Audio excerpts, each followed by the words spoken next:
Quisiera que me acompañen su Biblia, hermano, hoy día al libro de Primera de Samuel, capítulo 6. Y vamos a estar viendo Primera de Samuel 6 y una parte del capítulo 7. ¿Ya?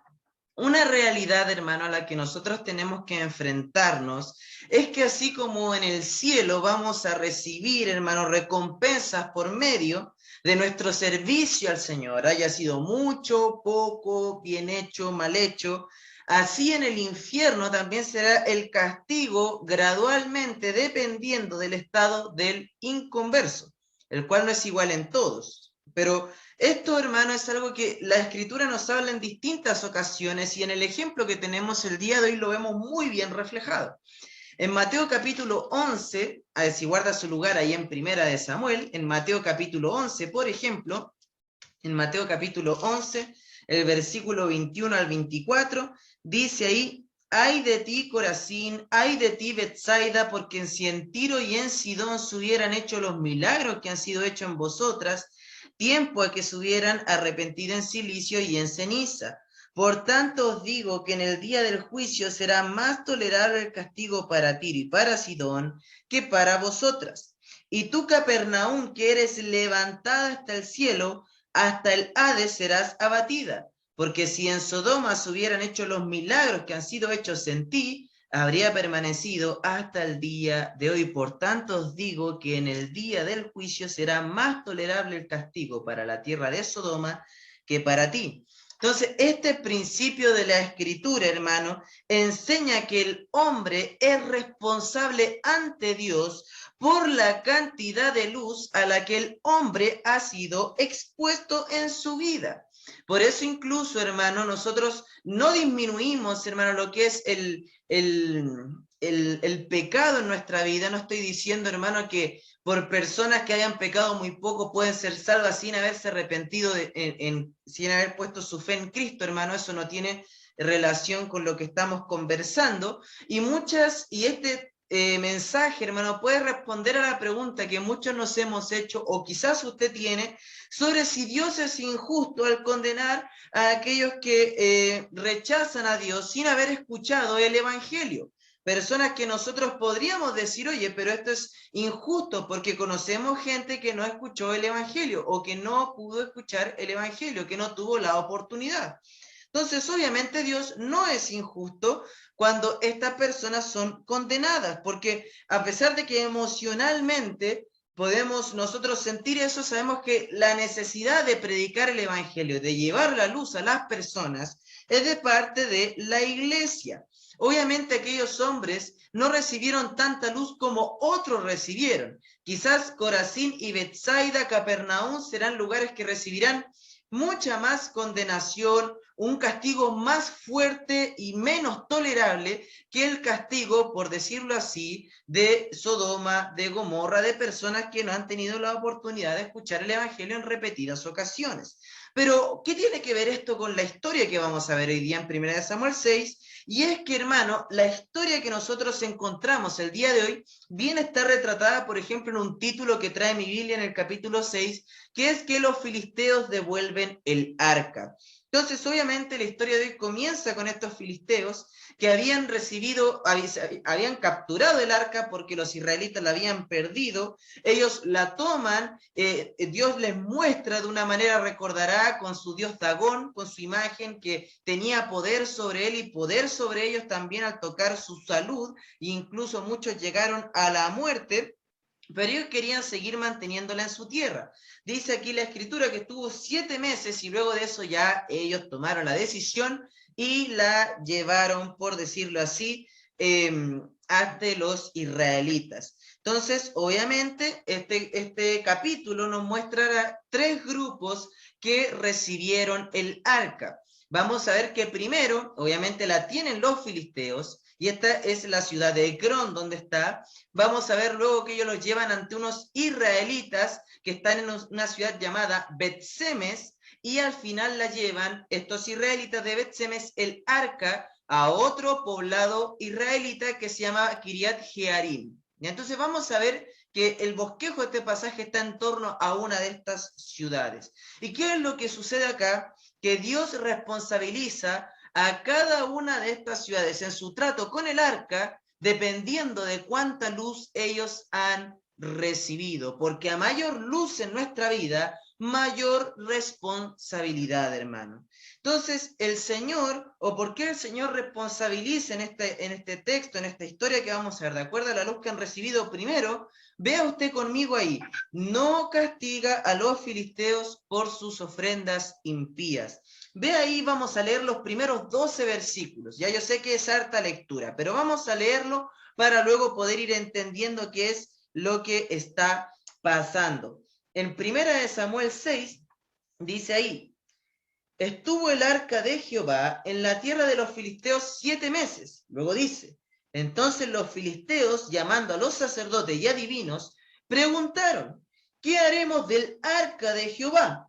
Hacednos saber de qué manera la hemos de volver a enviar a su lugar.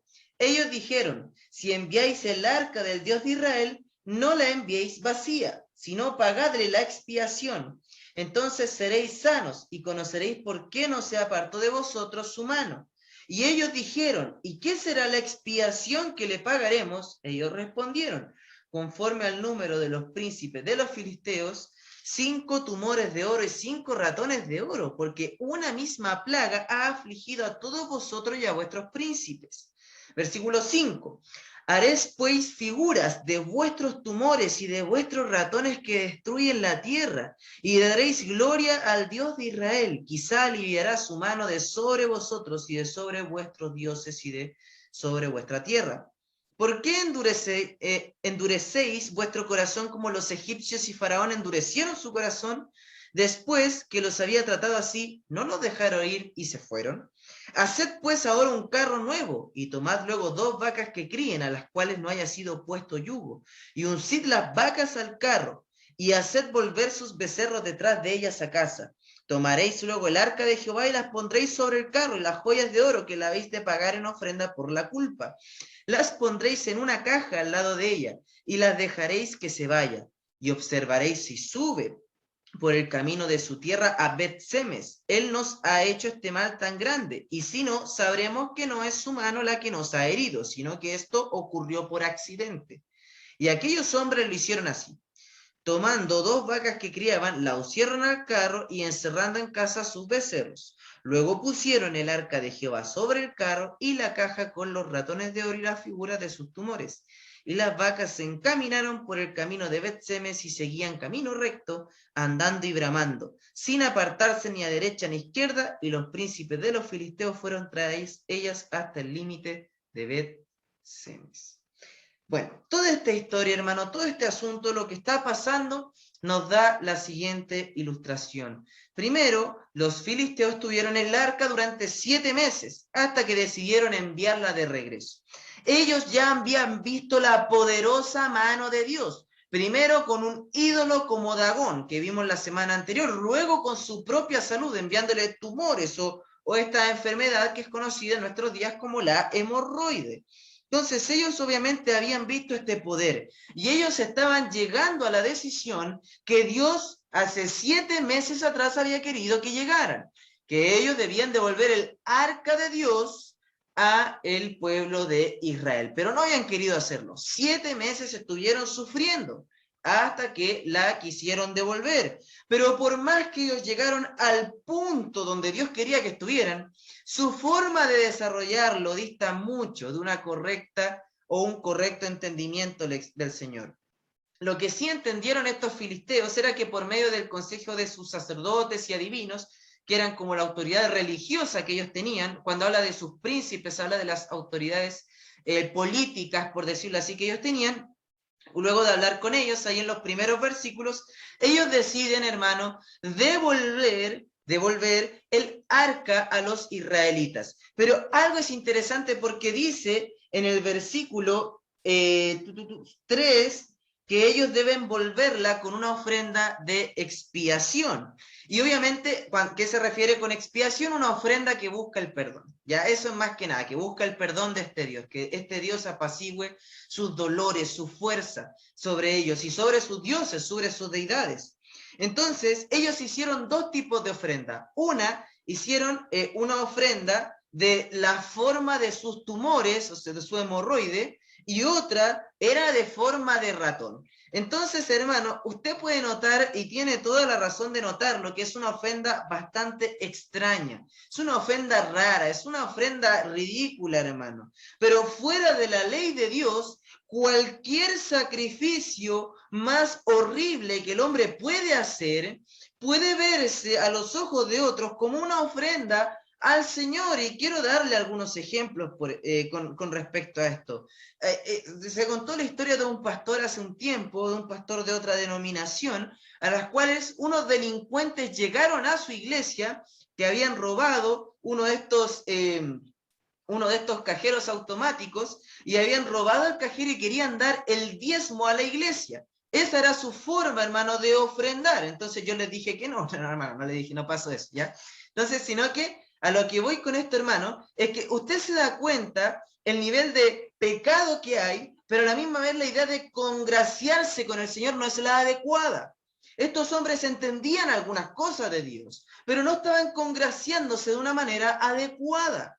De hecho, hermano, hay personas que durante Semana Santa o Navidad visitan la iglesia tratando de una manera de estar bien con Dios, de estar bien con aquellas festividades y congraciarse con el Señor.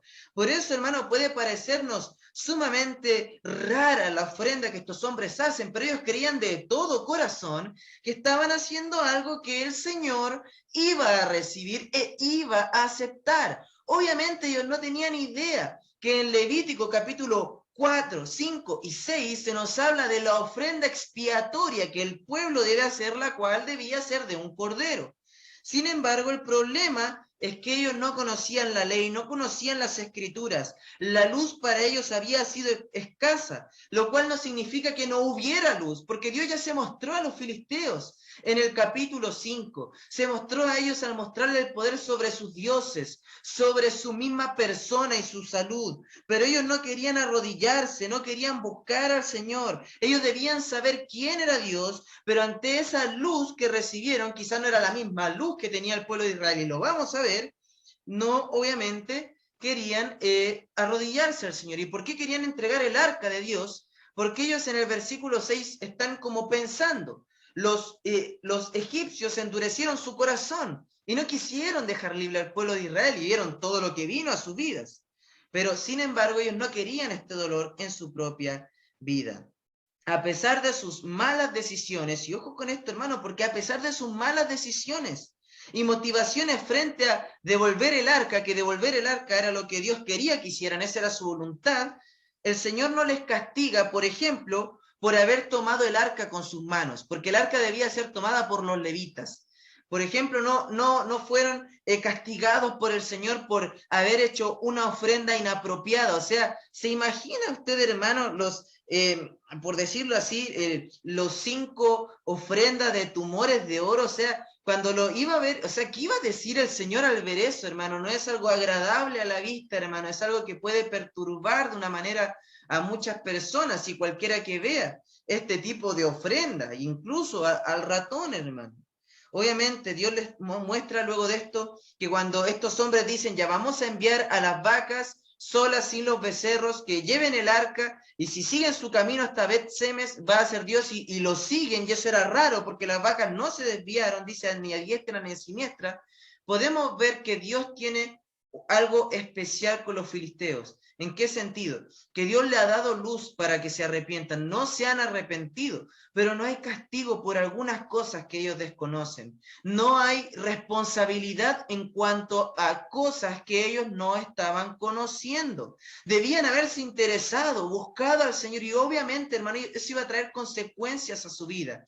Pero lo que era en ese mismo momento, ellos no recibieron, por decirlo así, todo el peso de su propio pecado, de su ignorancia, lo cual significa que Dios durante mucho tiempo debe haberle hecho recordar lo que ellos pudieron vivir al traer el arca y ver a Dagón en el piso y a ver a Dagón roto y luego sufrir enfermedades en su propio cuerpo.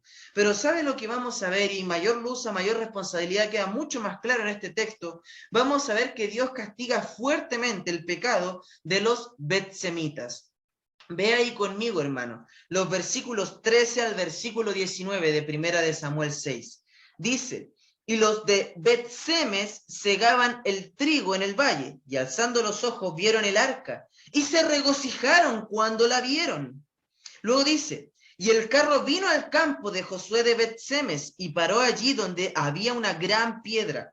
Y ellos cortaron la madera del carro, y ofrecieron las vacas en holocausto a Jehová. Y los levitas bajaron el arca de Jehová, y la caja que estaba junto a ella, en la cual estaban las joyas de oro, y los pusieron sobre aquella gran piedra. Y los hombres de Bet-Semes sacrificaron holocaustos y dieron sacrificios a Jehová en aquel día. Cuando vieron esto, los 5 príncipes de los filisteos volvieron a Ecrón el mismo día. Estos fueron los tumores de oro que pagaron los filisteos en expiación a Jehová, por Asdod, por Gaza, Ascalón, Gat y Ecrón, cada uno. Y los ratones de oro fueron conforme al número de todas las ciudades de los filisteos pertenecientes a los 5 príncipes. Así las ciudades fortificadas como las aldeas sin muro, la gran piedra sobre la cual pusieron el arca de Jehová está en el campo de Josué de Bet-Semes hasta hoy. Y el versículo 19 está el punto focal de qué pasó con los Bet-Semitas. Entonces Dios hizo morir a los hombres de Bet-Semes, porque habían mirado dentro del arca de Jehová. Hizo morir del pueblo a 50,000 70 hombres. Y así le parece grande el número, hermano, eran 70 hombres, y luego le voy a comentar por qué. Y lloró el pueblo, porque Jehová lo había herido con tan gran mortandad. Entonces, hermano, el verdadero peligro donde debemos poner especial atención nosotros como creyentes, la otra parte nos habla de la luz y la responsabilidad que tiene el no cristiano, con el ejemplo de los filisteos, pero ahora viene el ejemplo de los betsemitas, que representa a quienes eran el pueblo de Dios. Bet-Semes, hermano, sabe que era la ciudad más cerca de Ecrón. Recuerda que yo le mencioné que Ecrón era la ciudad filistea donde se encontraba el arca antes de llegar a Bet-Semes, la cual era una ciudad israelita que sabe, hermano, lo interesante de esta ciudad, que era un poblado, un lugar de levitas, o sea, sacerdotes del pueblo de Israel. Por eso de repente en el versículo 15 dice, y los levitas, no dice los betsemitas, ¿ya? O betchemitas, que así se dice el gentilicio, es un poquito más, se me complica, pero betsemitas. Entonces, hermano, luego de la decisión de estos hombres, Dios se encarga de llevar el arca hasta este lugar que es Bet-Semes. Y el problema ahora lo tienen los betsemitas, porque a pesar de que el arca no era un problema, y no era un problema, se transformó en un problema para los filisteos por la forma impía de tratarlos, y se transforma en un problema para los betsemitas por su forma inapropiada de tratarlo. Obviamente, hermano, que ellos fuesen levitas significaba, ¿qué cosa, hermano? Que ellos debían saber la ley, debían saber cómo se trataba el arca, ellos debían saber cómo llevar el arca, ellos debían saber dónde poner el arca, ellos debían saber qué hacer con el arca, qué sacrificios ofrecer. Y fíjese que en el versículo 15, ellos toman, perdón, 14, ellos toman el arca, bueno, el 13 se regocijan, pero toman el arca, cortan la madera y ofrecen las vacas en holocausto al Señor. De una manera ellos estaban haciendo bien. Quizás después se menciona a los príncipes filisteos porque ellos quizás fueron con algún tipo de incredulidad de lo que habían dicho los sacerdotes y adivinos, pero esto debe haber sido un golpe fuerte ver lo que los levitas hicieron, que cortaron la madera, que dieron las vacas en holocausto. Ese fue el sacrificio real, no las cosas de oro que ellos dieron. Quizás los levitas, o sea, los filisteos estaban, ¿para qué dimos este oro para ellos? Mira cómo están haciendo. Sin duda, hermano, esta era una oportunidad para que viendo se arrepintieran, una nueva oportunidad. Pero lo que vemos en el versículo 18 es que ellos vuelven a su ciudad y vuelven a sus aldeas, obviamente. Entonces, obviamente, en un primer momento, estos levitas toman el arca, la ponen donde ellos podían, en estas piedras, hacen holocaustos con las vacas que venían, se regocijan, pero ¿sabe qué? Ellos cometen un grave error, no la honraron como debían honrarla y cometieron un pecado gravísimo, que ellos miraron al interior del arca. Y usted dirá, bueno, eso no parece algo tan importante. Quizás usted compare y dice, las ofrendas de los filisteos es algo más terrible aún. Pero hermano, ¿sabe quién sabía lo que se debía hacer con el arca? Los levitas, no los filisteos. Los levitas eran el pueblo de Dios llamado a honrarle, a servir a los demás, a guiar a los demás. Y estaban cometiendo un error, hermano, que ellos sabían que no debían hacer, que era mirar al interior del arca. Porque, hermano, el arca, para que usted sepa, permanecía en la parte del tabernáculo o encerrada y en el templo, en lo que es el lugar santísimo, que era el lugar que entraba una vez al año el sacerdote. No era algo, hermano, que estaba a la vista de todos, no era un atractivo turístico del pueblo de Israel. Era algo que representaba la presencia de Dios y el respeto que el pueblo de Dios debía tener por lo santo y lo sagrado, que era el que Dios muriese por nuestros pecados, así como lo mencionó nuestro hermano Ricardo en la reflexión de la ofrenda. El pueblo no debía mirar, hermano, al interior del arca. Esto era solamente para aquel momento, pero ellos cometieron este pecado. Quizá usted dice, el pecado de mirar adentro del arca no era tanto como quizás las ofrendas inapropiadas de los filisteos, como la forma de mirar el arca, incluso la forma de llevar el arca. Pero sin embargo, ¿qué vemos en ello? Que ellos tenían mayor responsabilidad, porque había mayor luz en sus vidas. Entonces, hermano, ¿sabe que el texto nos dice que murieron 50.070 hombres? Pero ¿sabe, hermano, que el texto original que se tiene de 1 Samuel dice que fueron 70 hombres y que cuando se hace la traducción al griego, se añaden 50.000, no sé muy bien la razón, pero ¿por qué menciono esto, hermano? Porque fuesen 70 o 50.070, hermano, o sea que que el pueblo mirase el interior del arca y murieran 70 personas, era ya algo bastante grande. El pueblo era pequeño, para que sepa, Bet-Semes era un pueblo pequeño, no era grande. Y los filisteos no recibieron un castigo por quizás estas cosas, pero estos hombres sí. ¿Y cuál es el punto, hermano? Ellos tuvieron mucha luz, pero fueron rebeldes a esa luz. El pueblo de Israel, el pueblo de los filisteos tuvo luz y fueron rebeldes, pero era mucha menos luz, hermano. Usted como cristiano, hermano, debe saber que la luz que recibe, que lo que entiende, que lo que aprende, que lo que está escuchando, que lo que es usted expuesto a la palabra del Señor, trae mayor responsabilidad a nuestra vida, hermano. Y mientras más conoce, mientras más sabe cómo vivir la vida cristiana, mayor debe ser su responsabilidad. Con eso, hermano, con la revelación que usted está recibiendo. En Hebreos 5, hermano, si me puede acompañar rápidamente, ahí quiero leer este versículo en Hebreos 5, dice ahí la escritura, el versículo 11 y 12. Acerca de esto tenemos mucho que decir y difícil de explicar, por cuanto habéis hecho tardos para oír. Luego dice, porque debiendo ser ya maestros, después de tanto tiempo tenéis necesidad de que se os vuelva a enseñar cuáles son los primeros rudimentos de las palabras de Dios. Y habéis llegado a ser tales que tenéis necesidad de leche y no de alimento sólido. Lo que está diciendo el escritor de Hebreos es, ustedes llevan tanto tiempo, han recibido tanta enseñanza, tanta luz, que muchos de ustedes deberían ser ya maestros, deberían estar enseñando, deberían estar sirviendo, no deberían estar peleando por este tipo de cosas, no deberían estar deslizándose hacia el judaísmo nuevamente. Deberían estar siguiendo al Señor. Y el punto, hermano, no es que, bueno, si aprender más me hace más responsable y más juicio, entonces no aprendo más. No es un llamado a la mediocridad espiritual, es un llamado a todo lo contrario, hermano, a conocer más al Señor, a buscar agradarle, a ser un instrumento útil, afilado, hermano, para poder servir al Señor, hermano. Por eso dice en 1 Corintios 15, en 1 Corintios dice que nuestro conocimiento, el conocimiento de muchos, sea embotado. Y embotar habla de perder el filo. Ya no pueden discernir, han vuelto hacia atrás, hermano. Sin embargo, nosotros debemos tener algo claro, que mientras recibamos la luz de Cristo y su palabra sea expuesta en nuestra vida, debemos reaccionar con un amén, sí, Señor, así sea, así voy a hacerlo, así voy a vivir. Porque el punto, hermano, de estudiar la Escritura, de aprender la palabra del Señor, no es un simple, hermano, o una simple acumulación de información en mi vida, sino que, hermano, es mucho más que eso, es poder ponerlo por obra y en práctica, hermano, en mi propia vida, hermano.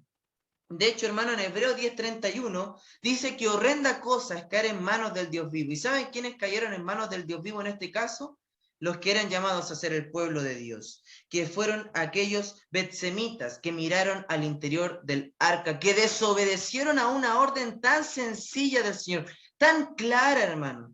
Y usted se pone a pensar, es que a veces me parece raro que uno pueda, no sé, ser desobediente con una orden tan clara del Señor. Bueno, sabe que, hermano, muchas personas piensan eso, pero en Génesis 3, Adán y Eva desobedecen a la orden clarísima que Dios le había dado, de no comer aquel árbol del conocimiento del bien y del mal.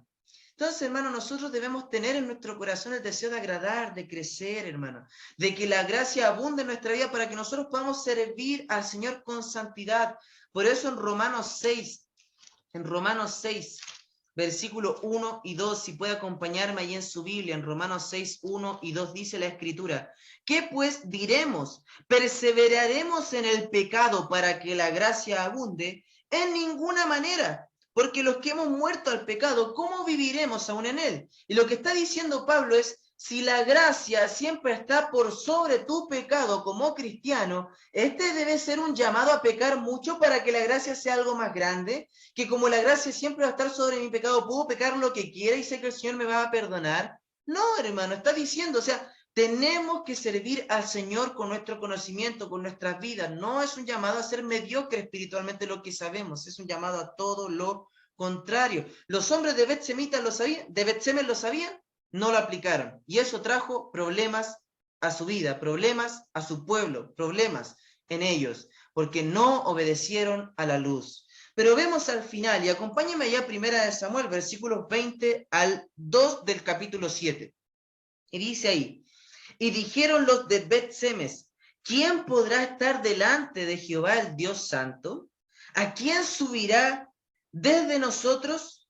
Y enviaron mensajeros a los habitantes de Kiriat Jearim, diciendo, los filisteos han devuelto el arca de Jehová, descended pues y llevadla a vosotros. Vinieron los de Kiriat Jearim y llevaron el arca de Jehová, y la pusieron en casa de Abinadab, situada en el collado, y santificaron a Eleazar su hijo para que guardase el arca de Jehová. Desde el día que llegó el arca a Kiriat Jearim pasaron muchos días, 20 años, y toda la casa de Israel lamentaba en pos de Jehová. Luego de esta terrible mortandad que vimos en los versículos anteriores, los levitas de Bet-Semes deciden enviar el arca a Kiriat Jearim. Lo que debía transformarse en una bendición para ellos, que era el arca, hermano, se había transformado en tristeza. Y sabe que, hermano, así sucede con muchos simpatizantes de la iglesia hoy en día.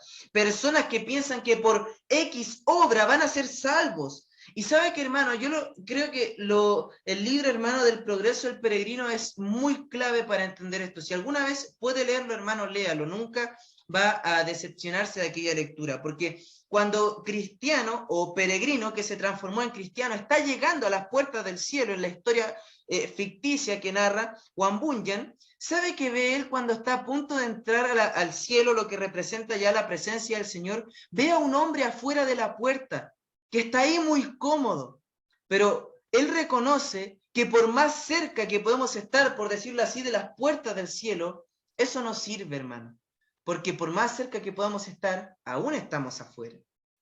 Entonces, hermano, ¿qué nos muestra esto? Que hombres como los levitas de Bet-Semes estaban tan cerca, pero a la misma vez tan lejos, por decirlo así. Así mucha gente hoy en día que tiene mucha luz y cree que está muy cerca del Señor, pero está lejos, hermano, y no entra a ser un hijo de Dios porque aún no se ha arrepentido y puesto su fe en Cristo, no ha creído en el único camino que nos dice Juan 14:6, en el cual Jesús dice que es el camino, la verdad y la vida.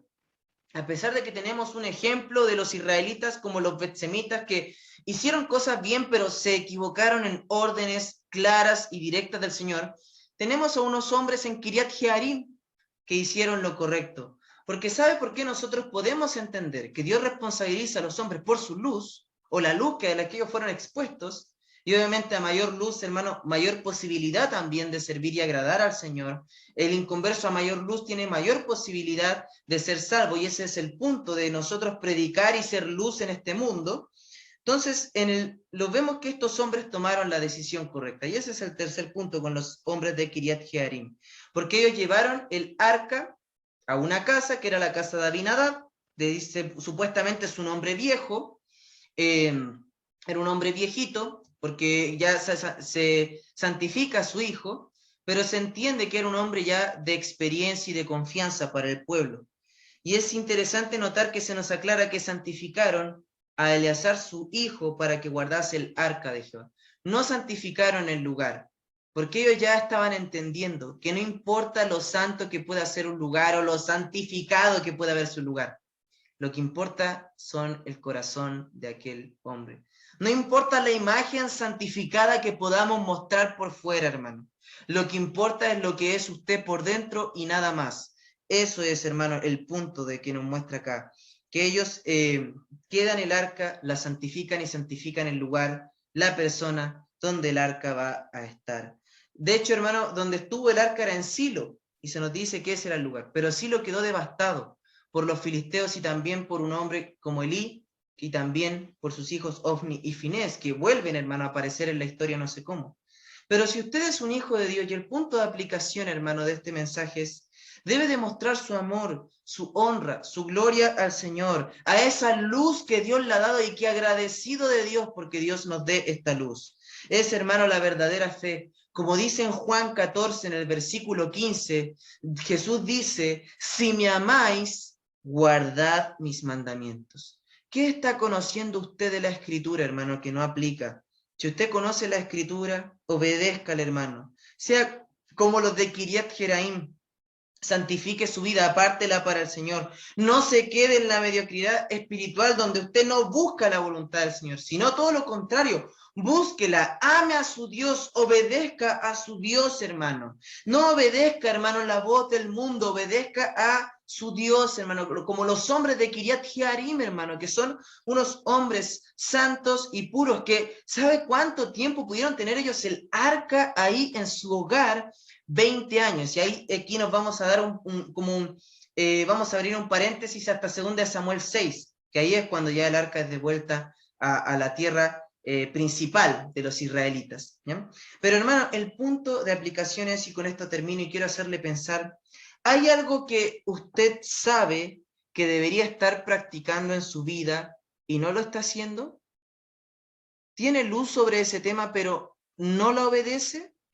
¿Hay algo que usted sabe que debería estar practicando y que no lo hace? ¿Está guardando rencor hacia una persona? ¿Hacia algún familiar que usted tiene cerca? ¿Está guardando rencor? ¿Está, hermano, acumulando ira en su vida sobre otras personas? ¿Odio? Hermano, ¿está desobedeciendo la ley de Dios, su palabra? ¿No está leyendo la Biblia? ¿No la ha leído hoy día? ¿No ora? ¿No asiste con fidelidad a la iglesia a aprender? ¿No está amando a otros? ¿No está siendo pacificador sino pendenciero? ¿Está murmurando de alguien o algo en vez de dar un buen testimonio a los demás? ¿Está calumniando frente a otros?